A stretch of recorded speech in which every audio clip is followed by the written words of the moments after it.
자, 정규분포 x가 있는데, 자, 이 x는 평균이 뭔지 모르고 표준 편차도 뭔지 모른다, 그죠? 자, 그런데 요 놈을 표준 정규분포로 바꾸고 싶은 겁니다. 표준 정규분포는 평균형이고 표준 편차가 1이 나왔죠. 이렇게 바꾸는 과정을 우리가 표준화랍니다. 아시겠죠? 다시 한 번 더. 정규분포를 표준 정규분포로 바꾸는 과정을 표준화라고 하는데, 그 표준화 시키는 공식이 평균 x에서 평균 아니고 확률 변수 x, 확률 변수 x에서 평균을 빼고 표준 편차를 나누면은 얘가 표준 정규 분포가 됩니다. 아시겠죠? 됐습니까? 자, 이거 증명 한번 해볼게요. 자, 이 공식을 써서 표준 정규 분포가 되려면, 자, 이놈의 평균이 0이고 표준 편차가 1이 나와야 된다. 맞죠? 자, 그래서 밑에서 증명해 봅시다. 증명. 확률 변수 x가 평균은 m이고 표준 편차가 시그마이기 때문에 이것을 기호로 E의 x는 m이고 시그마의 x는 시그마다. 이렇게 표현할 수 있다. 맞죠? 자, 그럼 이때 우리가 하고 싶은 것은 x-m 나누기 시그마에 대한 평균과 그리고 시그마 분의 x-m의 표준 편차가, 자, 요놈의 값이 1이 되고 요놈의 값이 0이 되는지 증명하면 되겠다. 맞죠? 그러면 이것이 평균이 0이고 표준 편차가 1이기 때문에 얘는 표준 정규분포를 따른다고 할 수 있다. 됐죠? 자, 그럼 요놈은 자, 시그마를 나누면 그대로 이렇게 이 밖으로 빼서 나눌 수가 있다. 맞죠? 자, 그런데 확률 변수 x에서 상수를 빼면은 확률 변수 x는 그대로 두고 상수 밖으로 빼서 뺄 수가 있다. 맞죠? 근데 아까 이 x는 m이라고 했으니까 m 빼기 m 나누기 시그마가 돼서 얘는 0이 된다. 됐습니까? 자, 그 다음 두 번째. 자, 표준 편차는 상수 배하면 절대값으로 밖으로 빠져나온다. 맞죠? 그런데 자, 표준 편차는 양수니까 그냥 시그마라고 적을게요. 절대값 그대로니까. 그 다음에 확률 변수 x에다가 상수를 빼도 표준 편차는 변하지 않는다. 그래서 시그마 x. 자, 분자는 x의 표준 편차인데 표준 편차 시그마 그리고 뭐 시그마. 그래서 얘가 1이 된다. 됐습니까? 그래서 결론적으로 증명 끝. 자, 이 확률 변수는 평균형이고 이 확률 변수의 표준 편차는 1이기 때문에 얘가 표준 정규 분포를 따른다. 됐죠? 자, 그래서 쌤이 결론만 얘기 드리면 확률 변수 x를 정규 분포인데 얘를 표준 정규 분포로 바꾸는 방법이 x에다가 평균을 빼고 표준 편차를 나누면 얘가 표준 정규 분포가 됩니다. 아시겠죠? 자, 그럼 구체적으로 문제를 한번 가볼게요. 자, 확률 변수 x가 정규분포를 따르는데 평균이 40이고 표준 편차가 10이 됩니다. 됐죠? 자, 그럼 요 놈을 우리가 표준화시키는 공식이 g는 x-40 나누기 10이 된다. 됐죠? 자, 그럼 1번 풀어볼게요. 1번 지금 확률 변수 x가 25 이상 40 이하가 될 확률 구하는 거다. 됐죠? 그럼 얘를 표준 정규분포로 바꾸려면 여기다가 40 나누고 40 빼고 10 나누면 된다. 맞죠? 얘도 마찬가지 40 빼고 10 나누고 얘도 40 빼고 10을 나누면 원래 확률 분포와 같게 된다. 맞죠? 부등식 그대로 된다. 그래서 이렇게 간단히 하면 가운데 놈은 G가 되겠죠. 그리고 오른쪽 놈은 0이 되고 왼쪽은 마이너스 1.5가 되는데 얘를 간단히 하면 0부터 1.5까지의 확률과 같으니까 그놈 얘가 된다. 맞죠? 그래서 0.4332가 된다. 됐습니까? 그 다음 두 번째. 확률 변수 x가 60 이상일 확률이네요. 2번. p가 x가 60 이상일 확률. 그러면 x 60 그대로 줬고, 자, 얘도 마찬가지 40 빼고 10 나누면 표준 정규 분포가 된다. 맞죠? 40 빼고 10 나누면 표준 정규 분포가 된다. 왼쪽이 더 크니까. 그러면 요 밑줄 부분은 g가 된다. 표준화 시켰으니까. 그리고 우변은 2 이상 되고, 그럼 얘는 표준 정규분포이기 때문에 0.5에서 0에서 2까지 확률을 빼면 된다. 맞죠?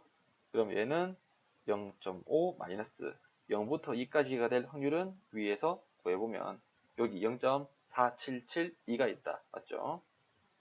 0.4772를 빼면은 0.0228이 된다. 됐습니까? 그 다음 세 번째, 확률 변수 x가 65 이하일 확률이다.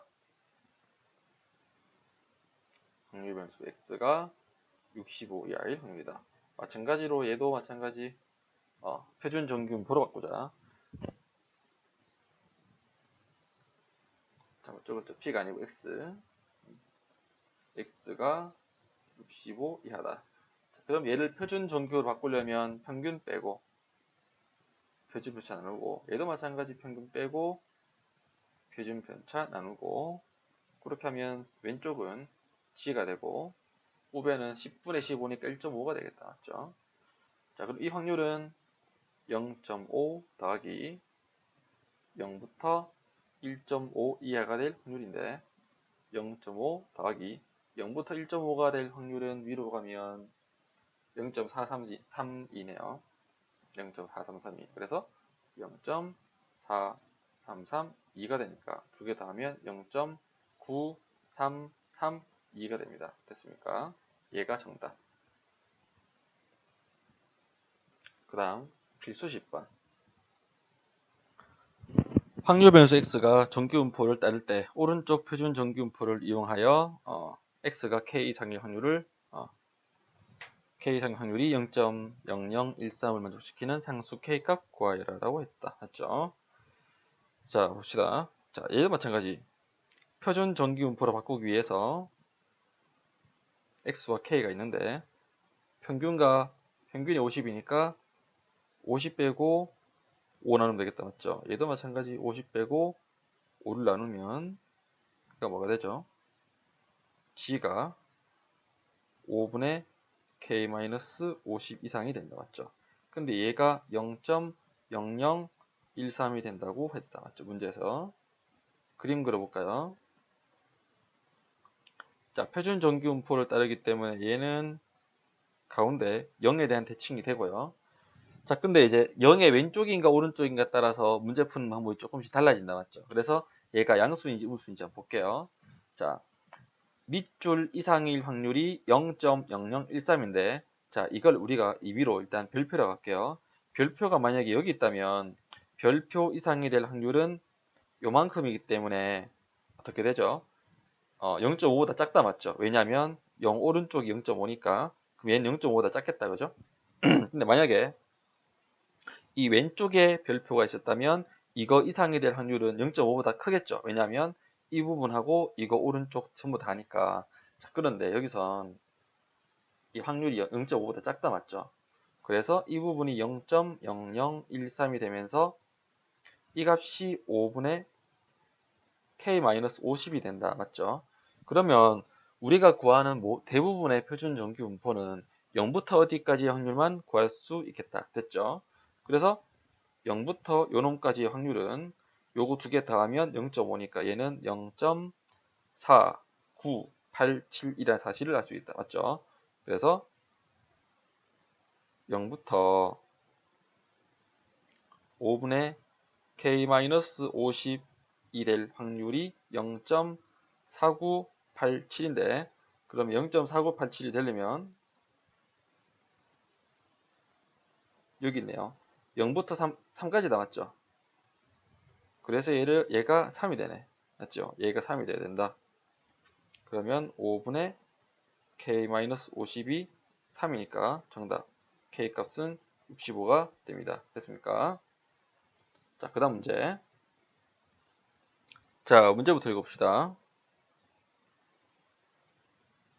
자, 고등학교 1학년 학생 1000명에 대한 키의 분포는 평균이 164고 표준 편차가 5인 정규분포를 따른다고 한다. 다음 물음에 답하여라 라고 했다. 맞죠? 확률 변수 x를 정의를 해야 되겠다. 맞죠? 확률 변수 x를 고1 학생의 키라고 할게요. 맞죠?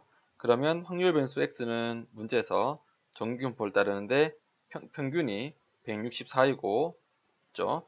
표준 편차가 5를 따른다고 했다. 맞죠? 이렇게 표현할 수 있겠네. 그럼 1번 문제. 키가 확률 변수 x다. 맞죠? 자, 키가 160 이상 170 이하라고 했다. 맞죠? 이거 1, 학생은 전체 몇 %인지 구하라. 그러면 160 이상 170 이하의 확률을 구해볼게요. 자, 확률에다가 곱하기 100을 하면 얘가 100분율이 나오겠다. 맞죠? 100분율. 100분율, 즉 %가 나온다. 맞죠? 그래서 확률 먼저 구해야 되겠네. 자, 얘 마찬가지 표준 정규 분포로 바꾸기 위해서는 어떻게 계산했죠? 평균을 빼고 표준 편차 나오면 된다. 맞죠? 마찬가지 얘도 평균 빼고 표준 편차 나누자. 마찬가지 170에도 평균 빼고 표준 편차 나눈다. 그럼 이렇게 해주면 이 부등식과 이 부등식이 같은 부등식이 된다. 맞죠? 그래서 계산하면 얘가 마이너스 0.8이네. 그 다음 g가 되고, 그 다음은 5분의 6이니까 1.2가 되겠다. 맞죠?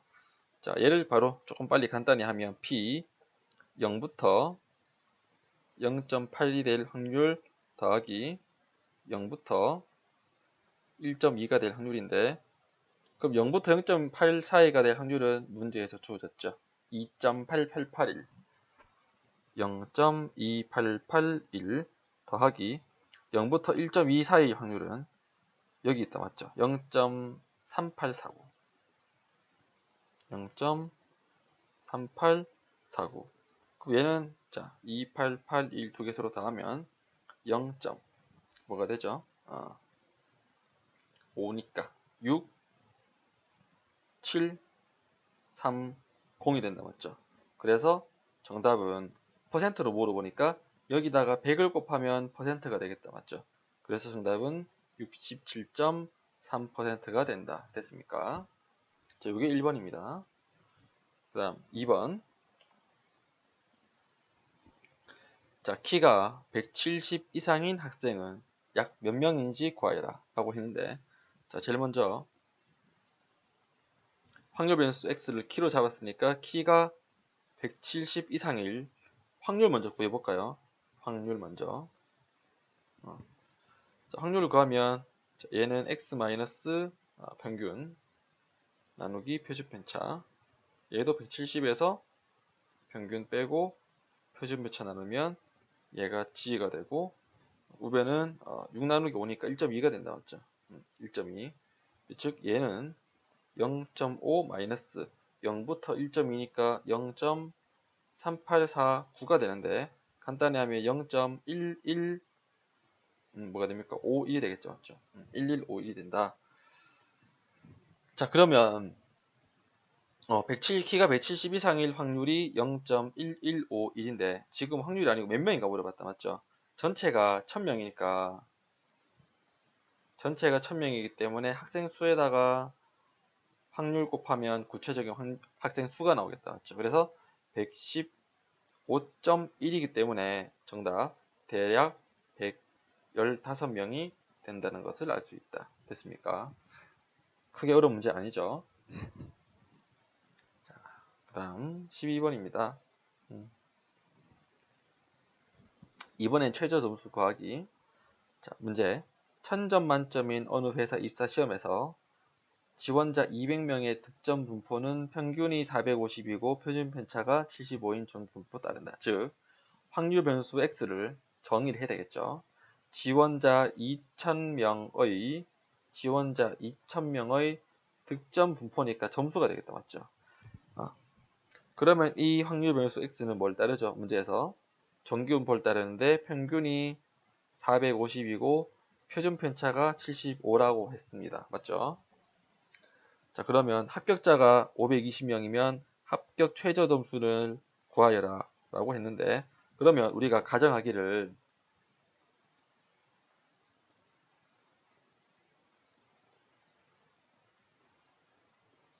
합격 최저점을 A라고 합시다. 맞죠? 합격 최저점을 A라고 하면 자,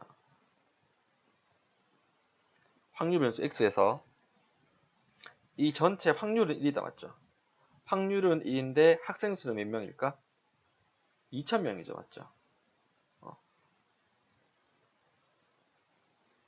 확률은 1이고 학생 수는 2000이다. 맞죠? 자, 그럼 그 중에서 몇 점 이상? 몇 점 이상 받으면 합격인데, 그럼 얼마나? 합격자가 320명이죠. 합격자가 320명 돼야 되면 상위 몇 분의 몇이 돼야 되죠? 상위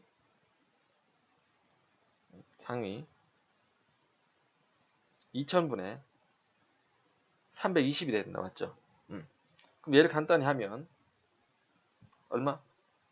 0.16이 됩니까? 맞네. 0.16이 되죠. 맞죠?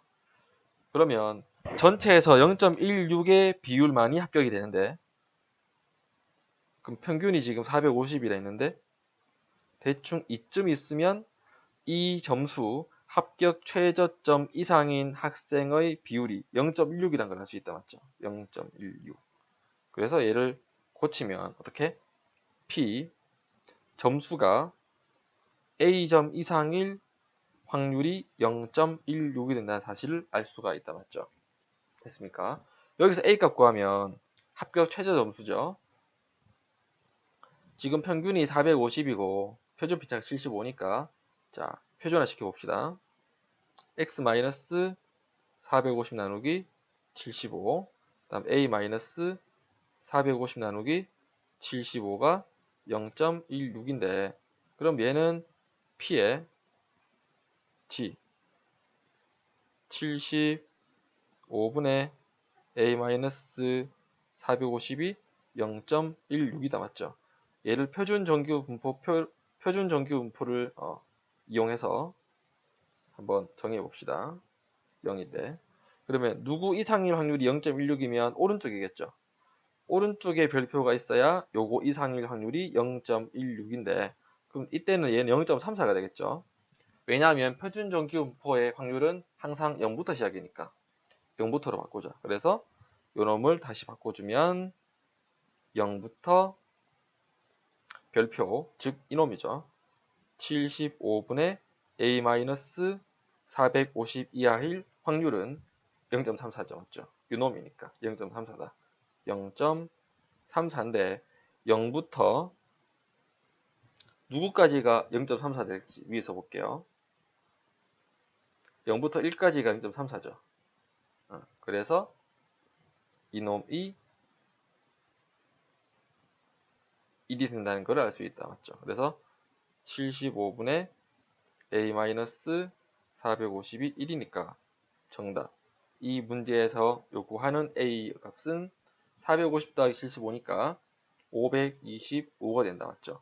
그럼 이 a가 합격 최저 점수가 되는 겁니다. 됐습니까? 조금 생각할 건 있다. 맞죠? 자, 이해 안 가면 반복적으로 계속 듣고 꼭 이해하도록 할게요. 얘는 중요한 거니까.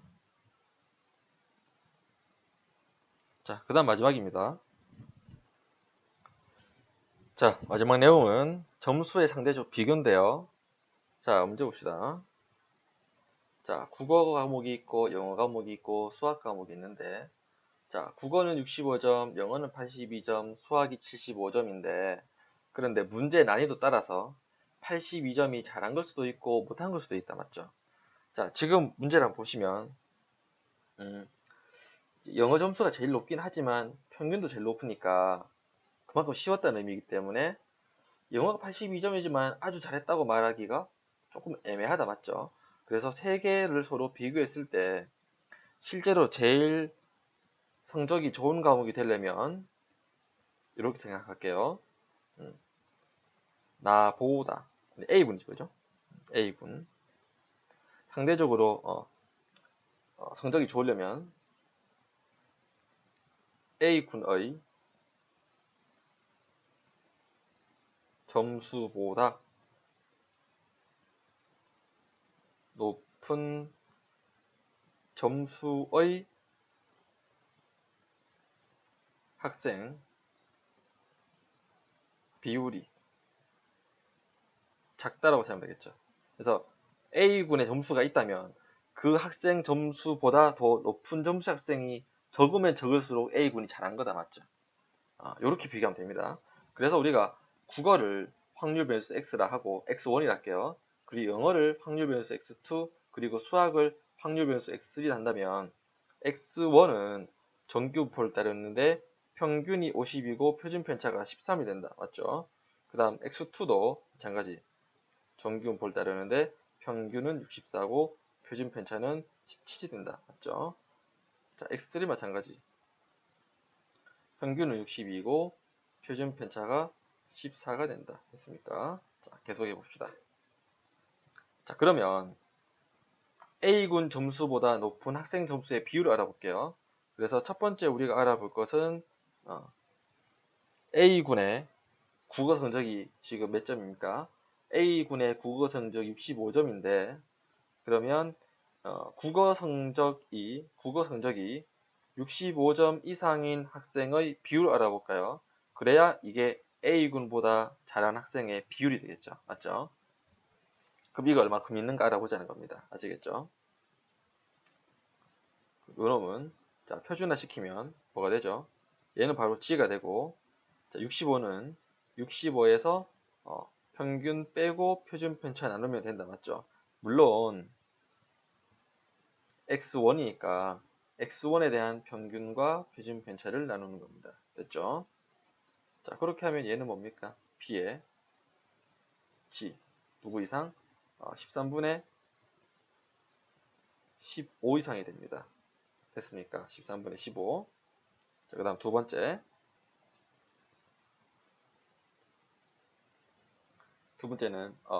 A군이 영어가 82점인데 그럼 82점보다 높은 학생의 비율을 찾아보면은 얘 바로 표준화 시키면 G가 되고 82에서 X2의 평균과 표준 편차를 서로 빼고 나누면 되겠다. 맞죠? 그럼 P, G가 누구 이상? 17분의 18 이상 된다. 됐죠? 계속 3번 P, X3가 점수가 A군의 점수보다 높은 학생 점수의 비율을 구하면 얘는 마찬가지 G가 되고 얘는 75 마이너스 X3의 평균이 60이고 표준 편차가 14니까 62 빼고 14 나누면 되겠다. 맞죠? 그래서 뭐 방금 쌤이 얘기했지만 얘를 표준화 시키기 위해서 X3의 평균과 표준 편차를 빼고 나누면 얘가 G가 된다. 맞죠? 그럼 얘는 구하면 뭐죠? P, G가 누구 이상? 14분의 13입니까? 13 이상이 된다. 맞죠? 됐습니까? 그럼 하나씩 해봅시다.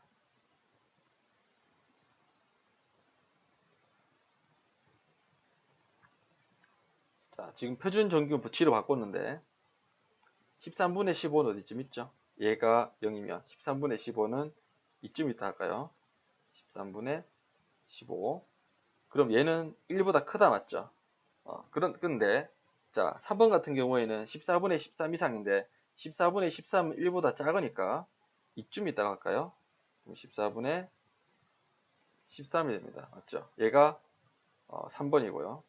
얘는 1번이고 그럼 2번은 13분의 15가 큰지 17분의 18이 큰지 우리가 서로 비교해 봐야 된다. 맞죠?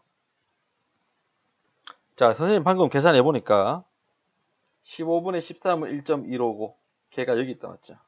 그리고 18분의 17은 1.05인데 그럼 18분의 17이 어디쯤? 요쯤이겠다. 맞죠? 응. 17분의 18이.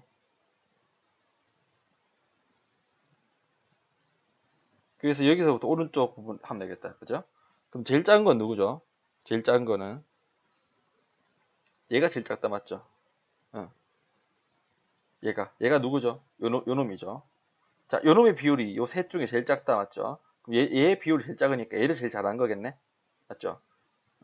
내 점수보다 높은 학생 비율이 작아야 되니까 얘가 제일 작죠. 그래서 1번이 제일 잘한 겁니다. 잘한 순서 1번.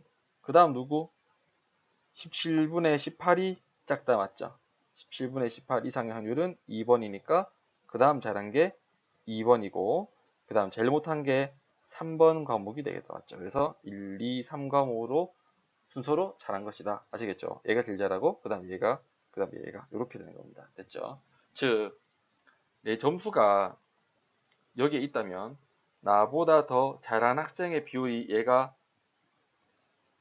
작을수록 얘가 더 잘한 거 되겠다. 맞죠? 그래서 얘를 전부 다 표준화 시켜서 서로 비교한 겁니다. 아시겠죠? 조금 길고 어려운 강의인데도 열심히 잘 들어서 고맙고요. 자, 그럼 다음 강의에서 또 만나도록 할게요. 수고하셨습니다.